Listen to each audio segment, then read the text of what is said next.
to recent seasons, and he only had one shot in the first half. I guess in your opinion, what's the reasoning behind that? Yeah, it's true. He's shot, I think, like two attempts less this season than his average. His efficiency has been up, though. I think he's shooting the best true shooting of his career. Obviously, for us in this situation, we would love to have him more involved in the offense, still coming out of the flow of the offense. Like right now, like today, I'm looking at this and these numbers are what they are. Can't really trust them, but we had 29 fast break points, 21 second chance points. In a game, we score 109 points. So obviously the half-court offense is not in sync, and Jiren definitely could help us there. Hey, Coach, what positive can be taken from this game? I do think there's a lot of positives there. Cam Spencer has established himself as one of the more dangerous shooters in the whole league, and has ignited from our bench together with Vince Williams, who hasn't played in almost a year and a half. So those are very positive things for us. Overall, I do think we have sequences within the game where we play with energy, where we play with very high focus. It's just in no way in extended periods that you need to compete against a team of the level of the Rockets currently. Coach, going back to Jiren, would you consider it, because you mentioned the efficiency would you consider it a priority to get him, more looks on the offensive end, and just how do you go about that process? Definitely. When you look at what are we lacking at the moment, it's a lot of shot creation. Jiren is a proven shot creator, especially in one-on-one situations, whether it's on the perimeter or on the inside. And we had sequences early in the game where we looked to go inside to him. I think the ball was tipped twice or out of his hands or off the passer's hands. And after this, maybe there's a moment of being discouraged of not getting the ball there, and we got to get over that and look to get the ball in his hands more. Coach, what are the steps to sort of keep the confidence at a productive level during this time when the results aren't necessarily there on the scoreboard? Confidence comes from the body of work. So you keep working on a daily basis, and eventually it'll work out. You need to win for that, though. Like, it's very hard to build confidence if you're consistently losing. So it's like the same question with always, why do great teams have great chemistry? Which one comes first, the winning or the chemistry? It's great to be around other guys when you're winning, and when it's losing, it tests you, and it reveals a lot of that character. So we're in that phase right now that we're losing, and it's being tested, and there's only one way out from there. Off that, just how do you feel about where the energy levels are kind of throughout the game over the past couple of games? Yeah, like I said, it's very inconsistent.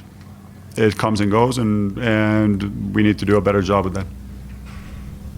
You talked about the half-court offense still being a work in progress. In terms of allowing Ja to figure things out on his own, there wasn't a ton of communication between him and you tonight. Is that just a process of the flow of the game, or how would you characterize that? I thought we had pretty good communication during the game, and mostly, if you look at how basketball has evolved over the years, the communication happens a lot in dead ball situations.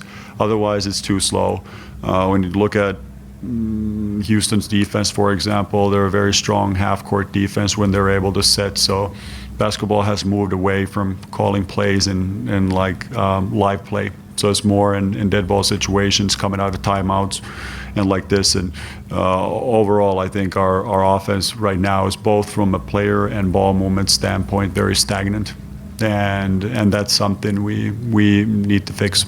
And it's easy to say, okay, it's this guy or that guy, but there's at least 3 players generally involved in those. There's the passer, there's the screener, and there's the runner who needs to get open. And all those 3 players need to be better, and we need to do a better job as a coaching staff of organizing all 5 players so we can create pockets of space for them to catch it where the defense is late.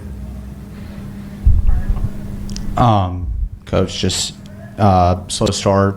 Only scored 22 points in the first quarter and outscored by 12. Just do you contribute the slow starts? Is it an energy? Is it execution? Is it just figuring out combinations right now that can help get some energy going and some momentum going earlier in the game instead of playing catch up? I would say maybe has been in the previous games, like the energy or feeling it out. Our shot quality based on the metrics was 1.22 per shot. We shot about 1 point per shot in the first half. So a lot of it that looks like bad offense can also be missing very makeable shots, and that's what you find out a lot of times on the tape. But it's easy to draw conclusions when the shot's not falling and then say that we didn't generate enough good shots, but I don't think that was the case. Hey, Coach, in the past, one of the characteristics of this team was being points in paint. Is that one of the components of this offense, or you just hadn't been able to get to that phase of your offense yet? I mean, it's a component of every good offense in the world. So I don't think there are a lot of good offenses that don't utilize or don't score at the rim. And currently we're at a huge deficit. Basically, after every game today, it's points in the paint, 60 to 40. We haven't been effective or efficient, either one, at the rim. And even on days when we make shots, you still need that balance. And scoring at the rim is also a big stabilizer of performance. So you can talk about averages, and you can talk about like rolling averages and season-long samples of three-point shooting, but there's more volatility involved with the shooting, and you want to have through the possession game, so that's rebounding.